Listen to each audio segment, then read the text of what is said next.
Bonjour, on se retrouve mardi à Longchamp pour le prix des épinettes, une épreuve réservée aux 3 ans, disputée sur les 2000 mètres de la grande piste. Et pour analyser cette course difficile mais intéressante, j'ai Bruno Jolivet à mes côtés. Bonjour Christophe, bonjour à tous. Voilà, donc prix des épinettes, Bruno, c'est une épreuve réputée, qui a eu, il y a eu des références, je crois d'ailleurs, dans cette épreuve, des chevaux qui ont gagné. Des groupes par Des la groupes. suite, oui, bon, on en est loin maintenant, mais les épinettes, c'est vrai, on retrouve notamment un pensionnaire d'André Fabre qui sera représenté, c'était Panoramique en 1990 Exact. et qui avait gagné le prix d'Harcourt l'année suivante. On a eu également Vidéo Rock qui est devenu un bon étalon et puis Aboline qui a gagné groupe 2 également. Mais là, on peut douter qu'il y ait un futur gagnant de groupe cette année tout de même. Peut-être pas gagnant de groupe, mais peut-être des bases. De base, a priori, à mes yeux, le numéro 1, Eurato, pardon, entraîné par Carlos Lafont-Parias. On sait que Carlos Lafont-Parias a beaucoup de réussite dans les quintets, en particulier avec les 3 ans. Et il est en forme. Il est en forme, il a gagné un des derniers quintets de 3 ans avec Crosstown, et donc j'y crois encore, malgré une valeur 39,5, mais il a des lignes intéressantes. Il a battu notamment Pont-Neuilly, ce cheval-là, et il va bien dans le terrain, bien souple. Pont-Neuilly qui a gagné aussi un quintet sur 1600 mètres. On À s'en Saint-Cloud, exact. Donc, Eurato base, est-ce que c'est la seule base ou... Non, il y a aussi Spirit Revenge. On sait que Philippe de Mercastel estime beaucoup ce frère de Chirango et de Chinandega. L'année dernière, il le considérait presque comme un espoir classique. Bon, il vient de réussir de bons débuts dans les quintets, précisément battu par un Lafont-Parias, Crosstown. Alors là, Donc, ça justement, peut être le même on jumelé. va voir la course référence là, donc, de Spirit's Revenge. Là, on voit Crosstown, donc Spirit's Revenge avait suivi longtemps Crosstown dans sa progression. Donc il progresse à l'intérieur. À l'extérieur, on voit As des Flandres qui finit bien. Et donc Spirit's Revenge sur le poteau. Garde, Garde ou prend, c'est une histoire de balancier, mais il vient chercher cette deuxième place. Donc c'était une épreuve intéressante parce que c'était handicap, donc il a le niveau du handicap, on le sait. Voilà. le terrain ne lui fera pas peur. Il avait débuté en terrain très lourd à Longchamp d'ailleurs. Donc, Alors ouais, parce que très paramètre important, attention le terrain va être au moins collant, je pense, Ouais, vu au ce qui moins- est tombé pendant exactement. des averses terribles. Et ça continue. Donc voilà, donc les De bases, base, a deux priori. bases dans cette épreuve ouverte quand même, attention. Et est-ce que tu as un coup de cœur? Arthur The King, j'aime beaucoup. Il n'est pas très connu encore en région parisienne, Ouais. mais il a montré des moyens intéressants dans une région où on sort souvent de bons chevaux, le sud-ouest. Et puis Yann Durepère est un entraîneur très habile, donc j'aime beaucoup ce Arthur The King avec Joanne Victoire en milieu de tableau. Ouais, Premier handicap. il l'estime compétitif, donc c'est une indication intéressante parce que c'est quand même un entraîneur adroit, Yann Durper. On va lui faire confiance. On va dire faire comme ça. Donc, et puis donc peut-être un petit outsider, un coup de poker.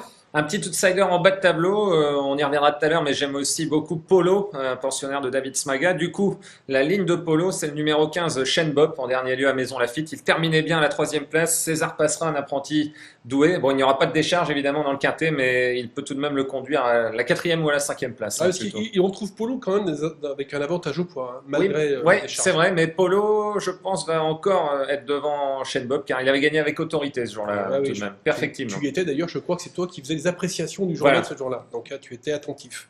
Ok, donc Polo devant Shane Bob. À mon avis, encore, oui. D'ailleurs, on va y venir pour la sélection. Après les deux bases, Eurato, Spirit Revenge, j'ai retenu Polo en 3e position. David Smaga déclare dans nos colonnes qu'il ira plus tard sur 2400 mètres certainement, mais Ouais. que le programme l'oblige pour l'instant à rester sur 2000 mètres. Mais bon, il vient de gagner sur cette distance-là. Donc, Terrain lourd. c'est Ouais. peut-être, on regarde ses origines, origine allemande, Cholokov. Ouais. Ouais, il faut voir, ça sera, c'est vrai, c'est On a vu des une petite Dancing interrogation. On a vu le père de mère, c'est Dancing Blake qui faisait des chevaux de terrain lourd, donc on peut peut-être espérer que Polo s'en sorte. Et puis, ça sera pas non plus un terrain très Non, lourd. non, Voilà. Ça sèche plus vite s'il c'est- fait beau. Exactement, Mardi. c'est un lourd de printemps, donc c'est pas le lourd d'automne avec les bourbiers. Donc voilà, ensuite dans ta sélection, je crois que tu as choisi le 9 Arthur The King. Donc, Et Quiet Diplomacy d'abord, voilà, Quiet le Diplomacy, pensionnaire le d'André Fabre, voilà, qui va débuter sur 2000 mètres, valeur 38 pour un pensionnaire d'André Fabre. Assez logique. ouais, il monte un peu en puissance, on pense qu'il progresse un peu. Ouais, et Début, puis la manière dont il s'est comporté peut-être le dernier coup indique Ouais, qu'il il- va apprécier peut-être les 400 mètres de plus. ouais, il était reparti un peu pour finir, donc ça indique quand même que c'est un cheval qui peut peut-être tenir à distance. Il n'a pas une classe folle, mais on se méfie Ouais. toujours des pensionnaires d'André Fabre dans les quintés, bien sûr. Voilà. Ensuite, tu as choisi Gentleman. Non, donc Arthur The King. Arthur The King en 5e position. Et- Gentleman qui s'élancera tout en dehors, mais on peut supposer que les places à la corde auront une importance secondaire. dans ce quintet Gentleman qui dépend de l'entraînement de Jean-Marie Béguigné, très adroit. Il vient de bien se comporter à Fontainebleau dans un lot qui n'était pas exceptionnel non plus, mais Ouais. Et c'est puis, un cheval, un poulain intéressant. voilà, avec Christophe Soumillon, c'est un fils de Mutatir, donc a priori il devrait sortir du terrain très Sans souple. problème. Et puis Ouais. le tandem Soumillon-Béguigné aura peut-être à cœur de se venger après les gros malheurs de Beyond Limits Exact. l'autre jour en ligne droite.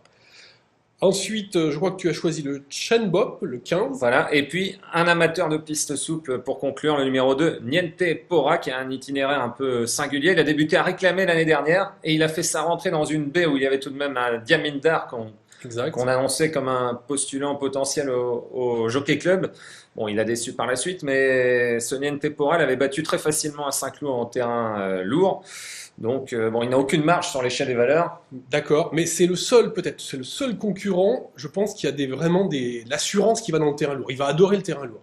Ça l'améliore considérablement. Donc Voilà, ça, c'est un atout indéniable pour lui. alors moi je rajouterais, hein, parce qu'il y a un cheval que tu n'as pas retenu, que tu n'aimes pas beaucoup, mais moi le 8 Hervé que je trouve assez bien placé. C'est un cheval petit regret régulier. quand même. Ouais, et puis je pense que sur cette distance, ça peut être très bien. C'est un cheval qui finit ses courses. Question la montante, c'est vrai.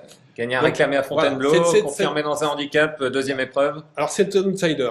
Donc dans une épreuve aussi ouverte, qu'est-ce qu'on fait? Qu'est-ce qu'on donne un conseil de jeu à nos lecteurs? Bah, on va partir des deux bases, donc peut-être un 2 sur 4, Rato Spirit Revenge, ou alors prendre également un multi en partant, ou un top 4 en partant de ces deux bases et en rajoutant Polo également dans les bases. Voilà. Donc on va récapituler ta sélection. L'As, l'11, le 11, le 3, le 4, le 9, le 6, le 15 et le 2. Et un petit regret, le 8. Et je rajouterai un autre petit regret, bon ça fait beaucoup de chevaux du coup, mais le numéro 13, Turkey Jackson, qui avait bien couru, j'étais à Compiègne aussi, quand Spirit Revenge était troisième, il terminait juste à côté de lui, donc pourquoi pas ce numéro 13, Turkey Jackson. C'est une révélation possible, c'est son premier handicap. Voilà, plutôt en bout de combinaison. Voilà. Bah écoutez, bonne chance à tous. Merci, bonne chance à tous.